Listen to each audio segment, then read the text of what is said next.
최근 은 가격 올라가는 게 심상치가 않습니다.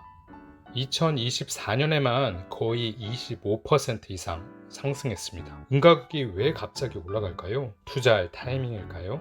구독, 좋아요 부탁드립니다. 은은 인류가 오랜 시간 같이 한 광물 중에 하나입니다. 로마 시대에 수은을 사용해 은광석에서 은을 분리하면서 처음 시작되었지요. 초기에는 수은의 독성을 몰라 1500명의 사람을 죽음으로 몰아가기도 했지요. 연산군 때도 은채굴에 대한 기록이 있습니다. 특히 중국은 은본위제를 차용하기도 했었고, 미국의 루즈벨트 대통령은 통화 안정화를 위해 정부에서 은을 사들이기도 했습니다. 그렇게 은은 오랜 시간 화폐와 귀금속으로 우리 삶 속에 함께했습니다. 그러던 것이 전기라는 것을 발견하면서부터 은의 사용처가 완전히 달라집니다. 첫 번째, 은을 사용하는 산업 분야가 많아짐. 중고등학교 시절에 배웠던 것을 잘 회상해 보시면 은은 전도율이 가장 높은 금속입니다.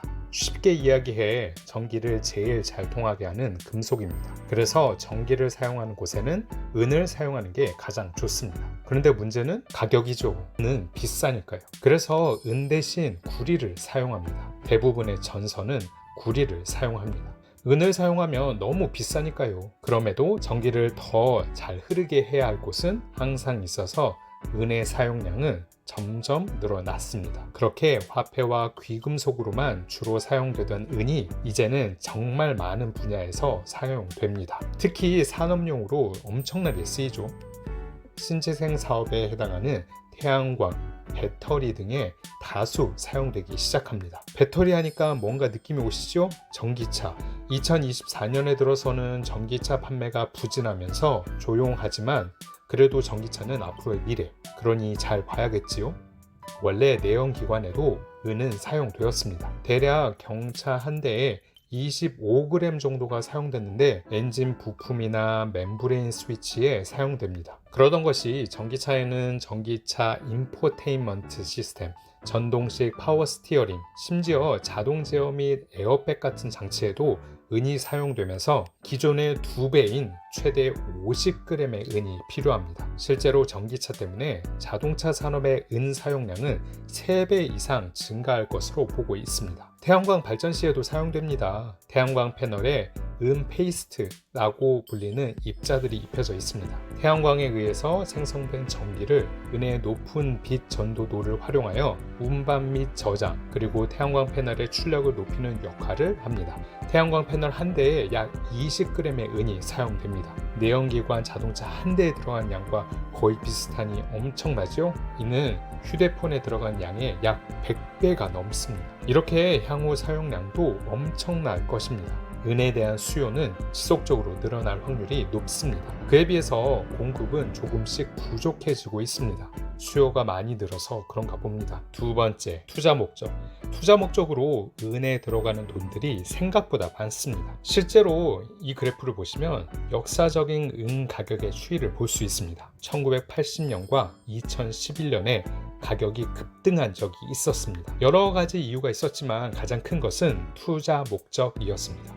1970년 3월 1.9달러에 불과하던 국제 은 가격은 1980년 2월 말 온스당 무려 35.52달러까지 상승했습니다. 동일한 사태가 2011년에도 나타납니다. 2010년 초 온스당 16.9달러였던 국제 은 가격은 2011년 4월에 48.4달러에 이르게 됩니다. 얼마나 드라마틱하게 올라갔는지 그래프를 보시면 아실 겁니다. 어떻게 이럴 수 있을까요?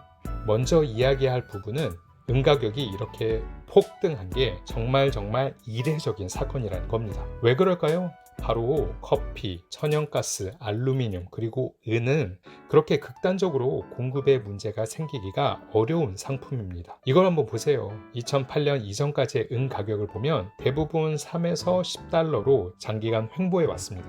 왜 그랬을까요? 바로 공급 차질이 없는 상품이기 때문입니다. 원유나 구리 등의 원자재는 수요가 증가하면 수급 불균형이 발생하면 바로 공급 확대가 어렵지만 커피, 천연가스, 알루미늄, 은과 같은 원자재는 상대적으로 원자재의 공급 확대가 쉽다는 특성이 있습니다. 그래서 이런 원자재는 단기간으로 보면 가격 변동이 있지만 장기적인 가격 흐름은 안정적입니다. 고로 공급 문제도 아예 없을 수는 없으나 상대적으로 영향력이 적다고 보시면 좋습니다. 그럼 은은 왜 저렇게 폭등했었을까요? 원인은 바로 달러에 있습니다. 갑자기 무슨 달러? 1980년대와 2011년에 은 가격 폭등과 폭락 사태의 배경을 이루는 것은 바로 달러 가치의 급격한 하락이 있었습니다. 왜요? 두 시기 모두 미국 정부에서 달러를 찍어내는 통화 정책을 폈기 때문입니다. 1970년대와 2008년 금융위기 때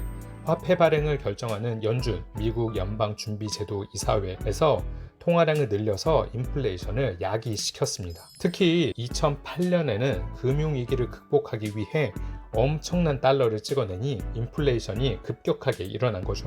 돈을 마구 찍어내니 달러의 가치가 떨어집니다. 그러니 상품 가격이 급등하지요.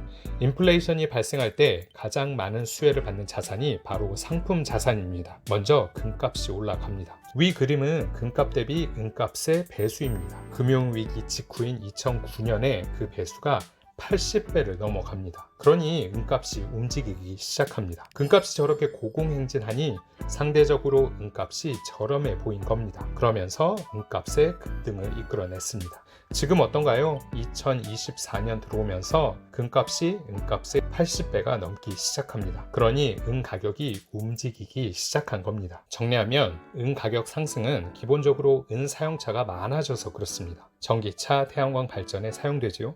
그런데 은은 공급 확대가 비교적 쉬운 편이라 수요와 공급의 영향이 상대적으로 적습니다. 그렇다고 하더라도 공급이 지속적으로 부족해지면 문제가 되겠지요. 현재는 수요보다 공급이 적은 시기입니다. 거기다가 투자 목적, 곧 달러 가치의 영향을 많이 받습니다. 달러를 마구잡이로 찍어내면 인플레이션이 일어날 수밖에 없고 이로 인해 상품 가격이 폭등합니다. 먼저 금이 올라가고 금이 너무 올라서 상대적으로 은에 대한 투자 수요도 증가합니다. 그래서 앞으로 금값이 너무 올랐다 라는 말이 들리기 시작하면 은도 지켜볼 필요가 있습니다.